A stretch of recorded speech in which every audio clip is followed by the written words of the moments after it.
Ya,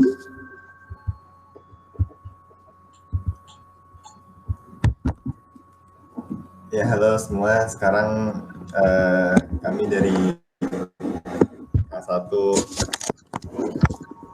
K1 akan menjelaskan tentang hasil kerja kami, yaitu sistem operasi yang kami buat untuk sebagai pemenuh tugas kuliah sistem operasi. Sistem operasi ini kami namai sistem operasi Dwita.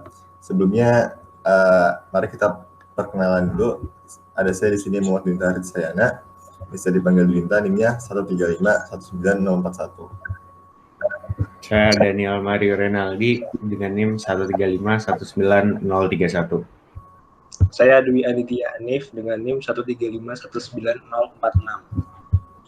Kali ini kita akan menjelaskan apa yang sudah kita kerjakan untuk milestone 3. Pertama-tama yang dikerjakan adalah kita memisahkan kernel dengan program-program lainnya. Misal kita lihat kernelnya sekarang seperti apa. Sekarang kernel hanya berisi ini saja, yaitu ada execute dan juga sebuah kode-kode untuk mengetes. Nah, selanjutnya kita bisa lihat apa aja yang sudah kita pisahkan dari kernel. Oke, sekarang kita akan menjelaskan fungsi-fungsi apa aja yang udah kita buat untuk membantu membuat program utilitas. Nah, pertama ada file.c yang bisa diakses dari file.h. Itu fungsinya adalah read file, fungsinya adalah buat membaca file. Nah, cara kerjanya mudah. Kita read sektor yang berisi files.img, itu kita masukkan ke buffer files. Kemudian kita lakukan yang sama untuk sectors.img. Nah, cara kerjanya adalah kita cari apakah ada nama atau path yang sama di files.img. Kemudian jika ada, kita copy sektor tempat dia disimpan, kemudian kita read satu persatu dari sektor tersebut. Kemudian write file. Nah, write file ini caranya adalah buffer ini berisi apa yang mau kita simpan. Kemudian kita cari apakah ada tempat kosong di map.img.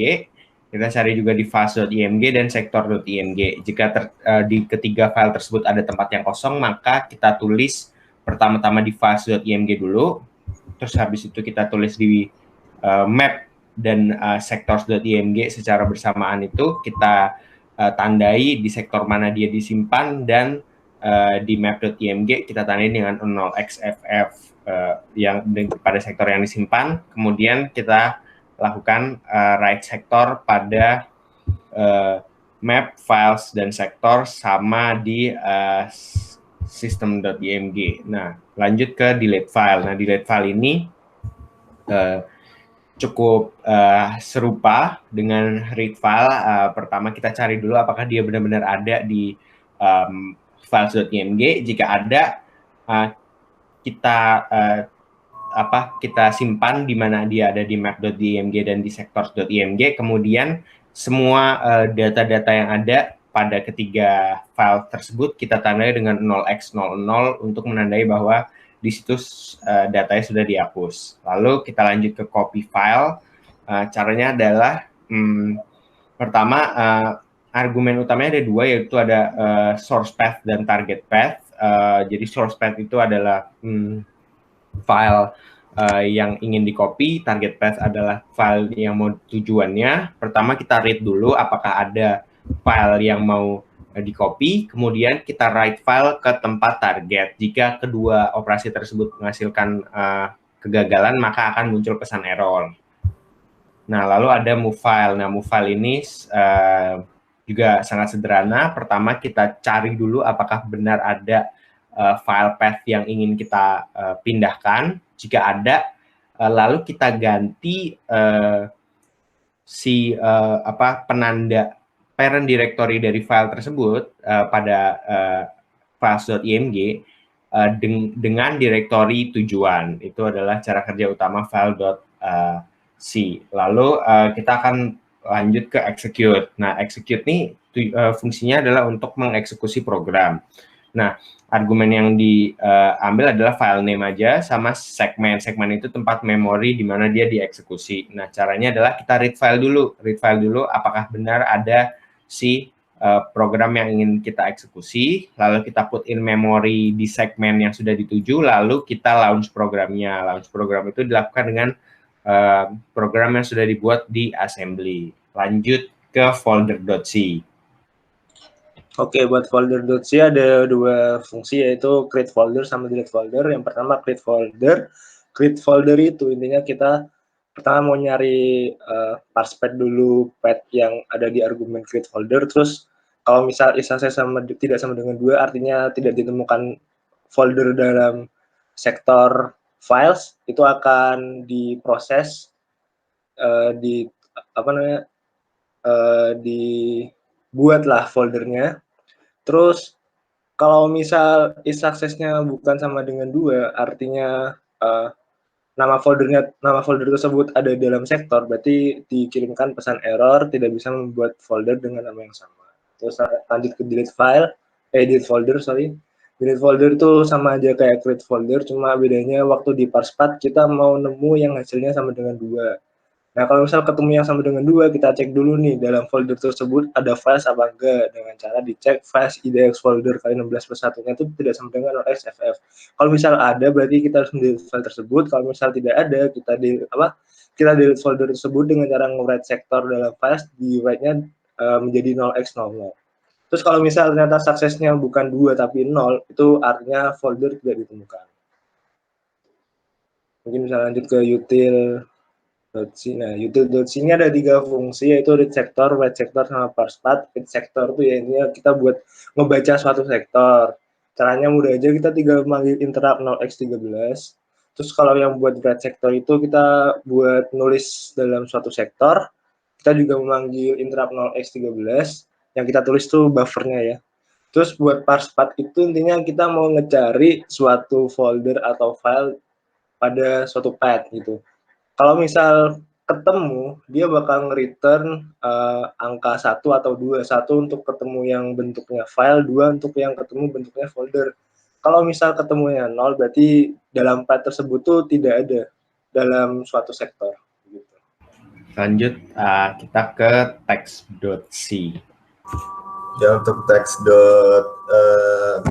fungsi util text ini adalah fungsinya sebagian dari I/O, sebagian dari untuk proses string ya. Pertama ada string compare, itu sistemnya ya dari kedua string diiterasi per karakter apakah sama semua. Jika ditemukan satu saja perbedaan, maka akan di return 0 yang artinya false.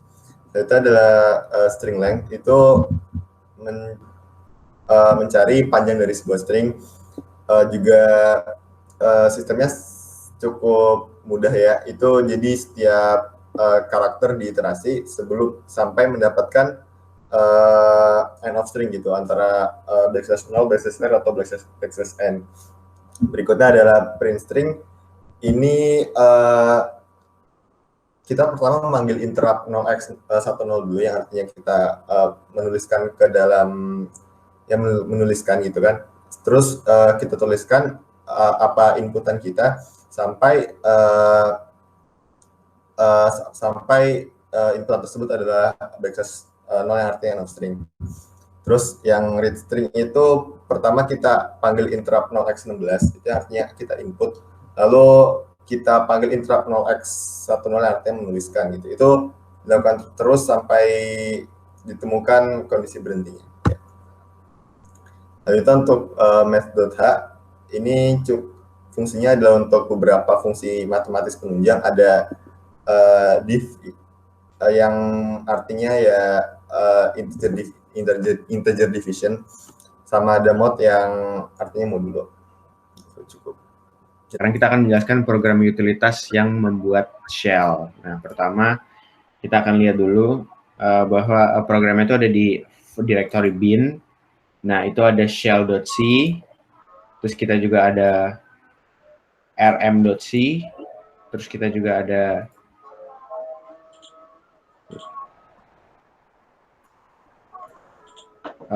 move.c, kita juga ada mkdir,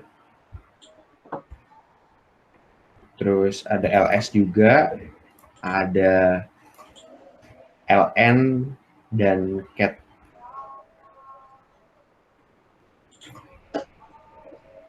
Sama kita ada satu lagi ada cd. Oke, sip. Nah, jadi di shell ini adalah program utama shell-nya. Cara prinsip kerjanya sangat sederhana. Pertama, kita akan menerima input dari pengguna, lalu kita cocokkan nih inputnya apa. Jika inputnya cd, kita akan memanggil program cd. Jika inputnya cat, kita akan memanggil cat, dan seterusnya.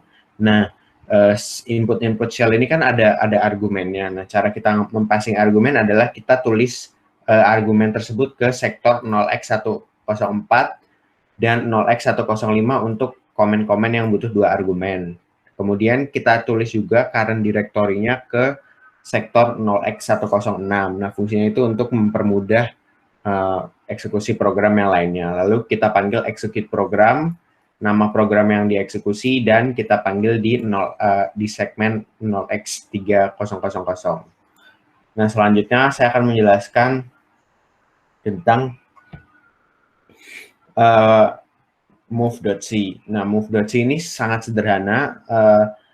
Ini sama kita tinggal memanggil argumen apa saja yang dipassing oleh user. Kemudian kita akan memanggil fungsi movefile dengan argumen 1 sebagai file source-nya dan argumen 2 sebagai direktori tujuan. Lalu kita passing sebuah integer untuk menandai apakah dia sukses atau tidak. Kemudian kita akan mengembalikan eksekusi program ke shell. Sangat sederhana. Nah, selanjutnya saya akan menjelaskan tentang ls. Nah, ls ini fungsinya adalah kita mengetahui apa saja file dan folder yang ada di current directory. Jadi pertama kita harus meread sektor files, lalu kita letakkan ke sebuah buffer yang bernama files. Lalu kita lihat current directory-nya apa. Lalu kita read semua isi dari files.img dan kita cari mana saja yang berada di current directory. Jika ada di current directory, maka tinggal kita print. Lalu kita kembalikan lagi eksekusi program ke shell. Selanjutnya kita akan menjelaskan cat dan cd yang akan dijelaskan oleh Dwinta. Ya, jadi untuk pertama dari cat dulu, itu fungsinya adalah untuk ya kan create directory, jadi untuk membuat directory baru. Cat tuh buat baca bukan file. CD ya? Bukan. Cat. Bukan gue CD. Bukan. Cat itu buat directory. Gue CD nggak sih tadi? Iya, cat sama CD. Jadi yang cat dulu. Bukan gue sama LN. Iya, sorry. Jadi nggak apa-apa cat dulu ya. Iya, dekat dulu. Cat itu tadi untuk belajar dulu. Ya, mau di-cut aja apa gimana nih? Bentar, di-cut aja. Oh iya, siap. Sans. Cat tuh buat baca, Dwin. Jadi lu misal nih, ntar nggak apa-apa kan lu ngedit dikit. Oh, misal gini nih, kayak misal ls nih. Terus gue ada mana ya, index.html gitu ya, lu lihat kan? Kalau logs.txt itu aja deh. Kalau gue logs.txt itu dia kayak ngebaca gitu, nggak ada isinya. Oh, jadi cat itu ngebaca? Kayak ngebaca gitu aja, ngebaca file. Oke.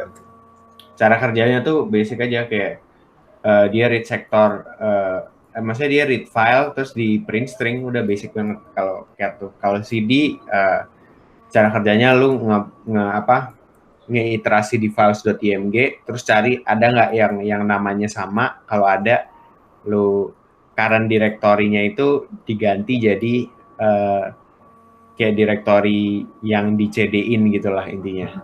Oke, sip. Oke, lanjutin. 1, 2, 3.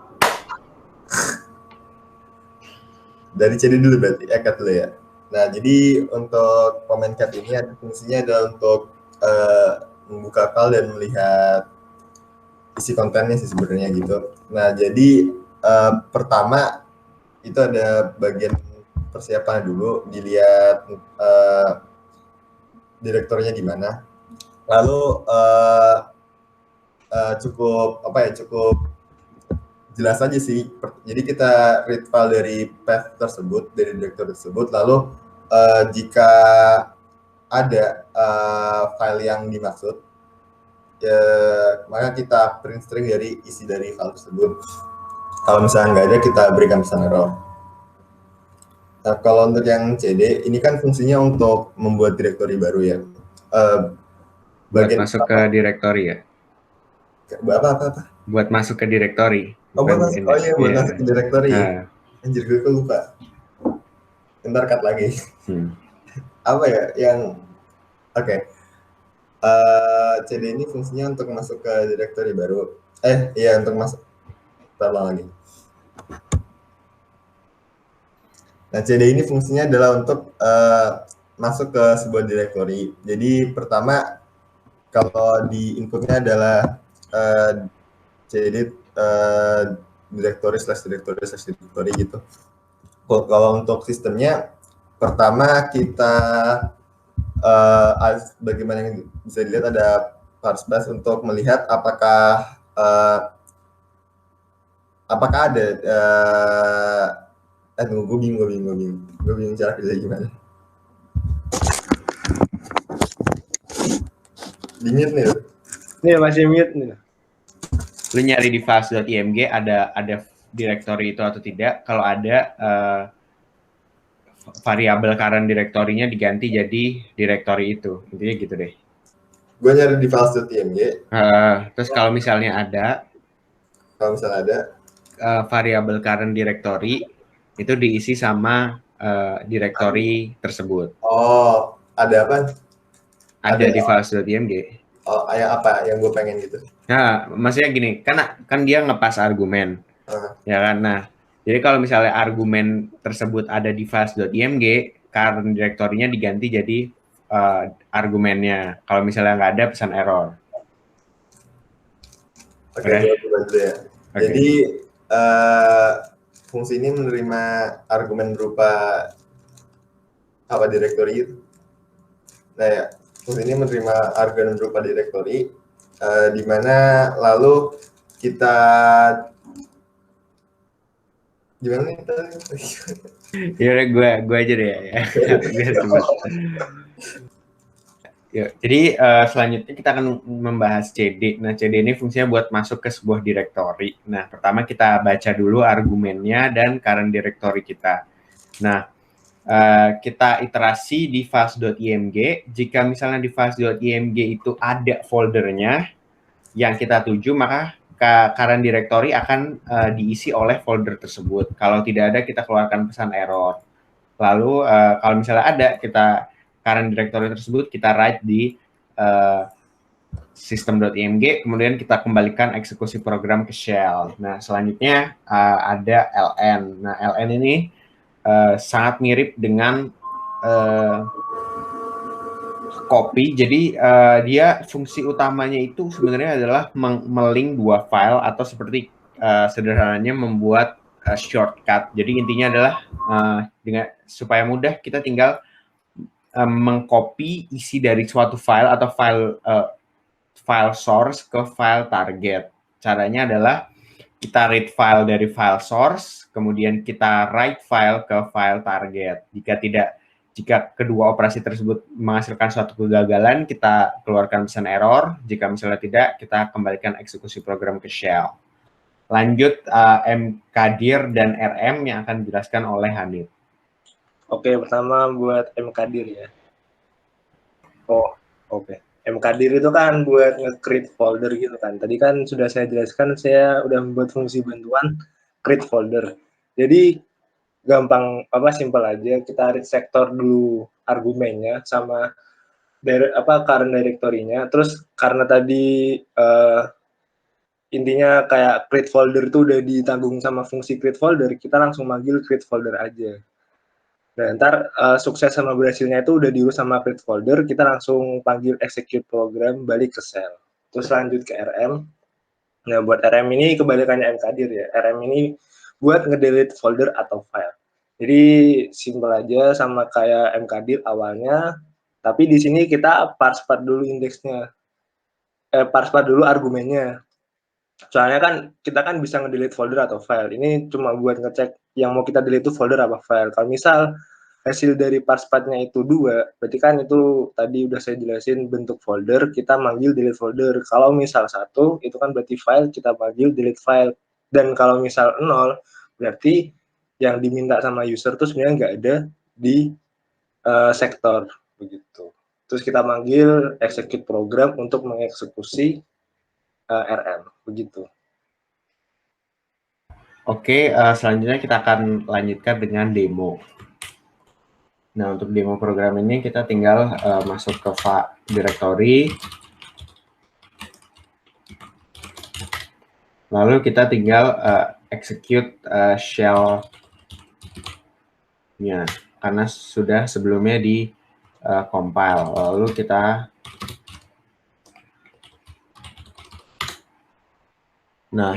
kita sudah ada ininya, batch-nya. Nah, seperti terlihat sudah muncul shell-nya. Nah, pertama kita coba dulu command ls.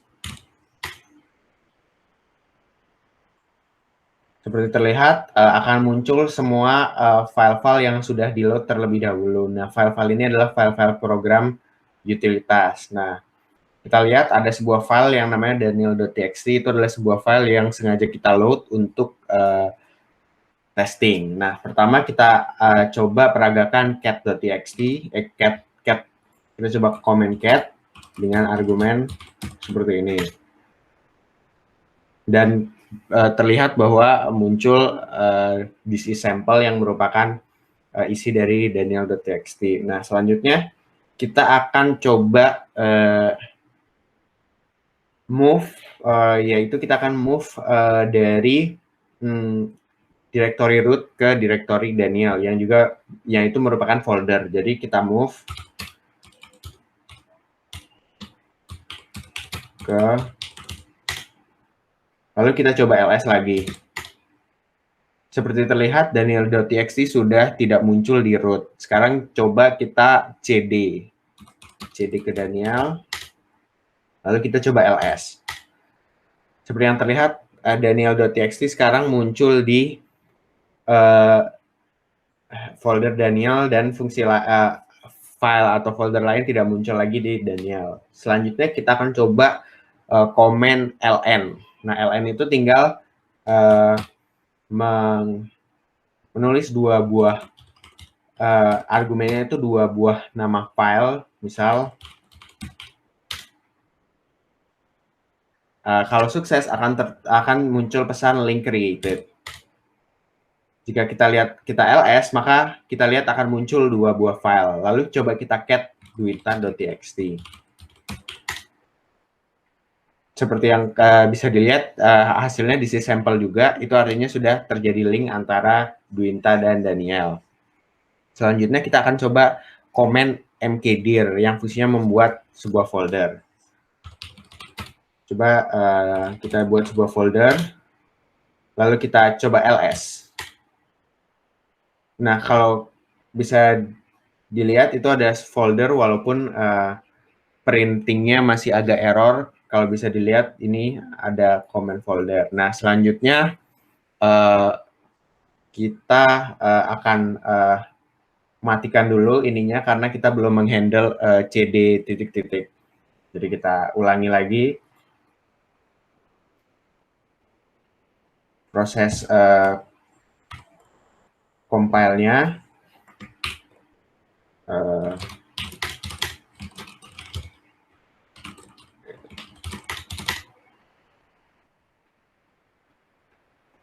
Soalnya MV tadi sudah, berarti sudah semua kita peragakan kecuali copy dan RM, karena copy kita belum selesai membuat dan RM masih terjadi bug pada programnya. Sekian demo dari kelompok kami. Terima kasih.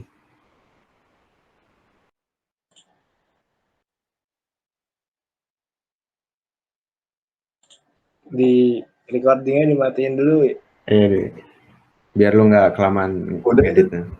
Belum mati. Oh, stop recording dulu. Hmm.